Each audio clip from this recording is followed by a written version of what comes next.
নমস্কার বন্ধুরা, বেঙ্গলি কিচেনে সকল বন্ধুকে স্বাগত। আজকে বানিয়েছি চিনি দিয়ে ছেলের আবদারে আমের জেলি আচার। রেসিপিটা ফুল ওয়াচ করো, টেনে দেখো না, তাহলে কিভাবে বানালাম সেটা কিন্তু একদমই বুঝতে পারবে না। তো চলো রেসিপি শুরু করা যাক। এই আচারটা দারুণ লাগে খেতে। আমি বানালাম, আমি কিভাবে বানাই সেটা তোমাদের সাথে শেয়ার করলাম। আশা করি তোমাদের ভালো লাগবে, আর অবশ্যই কিন্তু এটা বাড়িতে একবার বানিয়ে নিও। তাহলে এভাবে বানিয়ে রাখলে সারা বছর কিন্তু আমের আচার খাওয়ার কোনো অসুবিধা হবে না।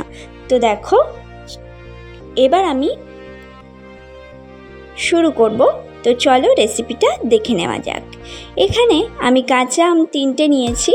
আম 3টেকে খুব ভালো করে জলে ধুয়ে নিয়েছি। এবার আমগুলোকে খোলা ছাড়িয়ে আমি সুন্দর করে কেটে নেব। তার আগে welcome back to my Bengali kitchen. Bengali কিচেনে সকল বন্ধুকে স্বাগত। আশা করি আমার পুরনো বন্ধুরা সকলে খুব ভালো আছো, আমিও ভালো আছি তোমাদের ভালোবাসা এবং আশীর্বাদে। তো দেখো, আমি কড়া বসিয়ে দিয়েছি।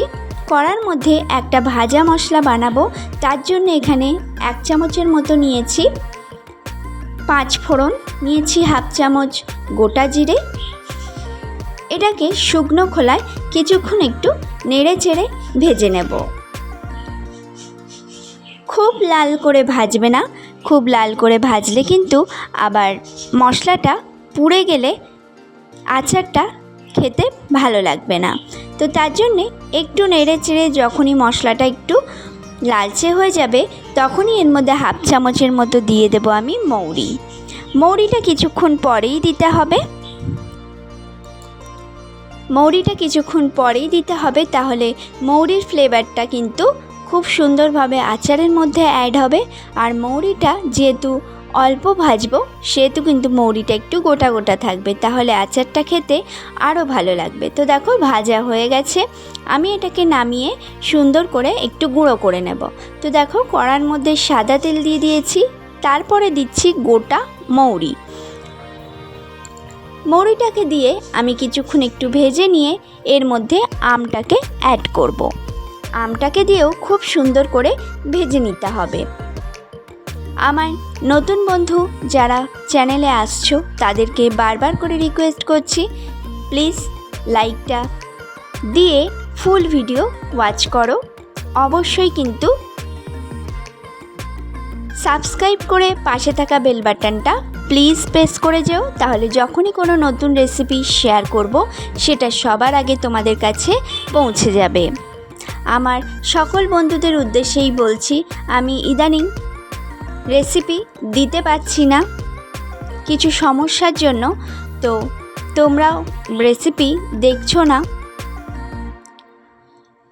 তার জন্য বারবার করে বলছি সকল বন্ধুকে, তোমরা রেসিপি কিন্তু আমার দেখো, আমিও যাব তোমাদের চ্যানেলে। আর নতুন বন্ধু যারা আমার চ্যানেলে আসছো তারা অবশ্যই কিন্তু লাইক দিয়ে পাশে থাকা বেল বাটনটা প্রেস করে যেও, সাবস্ক্রাইব করে যেও। আমিও সময় করে ঠিক চলে যাব তোমাদের পরিবারে।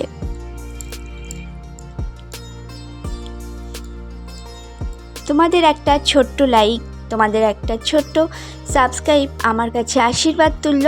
তো অবশ্যই চ্যানেলটাকে এগিয়ে নিয়ে যেতে প্লিজ প্লিজ করে চ্যানেলটাকে সাবস্ক্রাইব করো। তো দেখো, এখানে আমি 5 হাতা যেগুলো হয় সেই 5 হাতার মতো চিনি এখানে ব্যবহার করেছি। এখানে 500 গ্রাম চিনি আমি অ্যাড করেছি, পরে লাগলে অবশ্যই আবার অ্যাড করব। তো দেখো, চিনিটা একদম গলে গেছে। এইভাবে খুন্তির সাহায্যে নাড়িয়ে নাড়িয়ে আচারটাকে রেডি করতে হবে। এই আচারটা ভীষণ ভালো লাগে খেতে। তো দেখো, আমি আরও 1 হাতার মতো চিনি অ্যাড করে দিলাম। মোট আমি এখানে 500 গ্রামের মতো চিনি অ্যাড করেছি। তো দেখো, আমি নেড়ে চেড়ে আবার একটু ঢাকা চাপা দিয়ে দিলাম, যাতে আমগুলো সুন্দর করে একটু গলে যায়।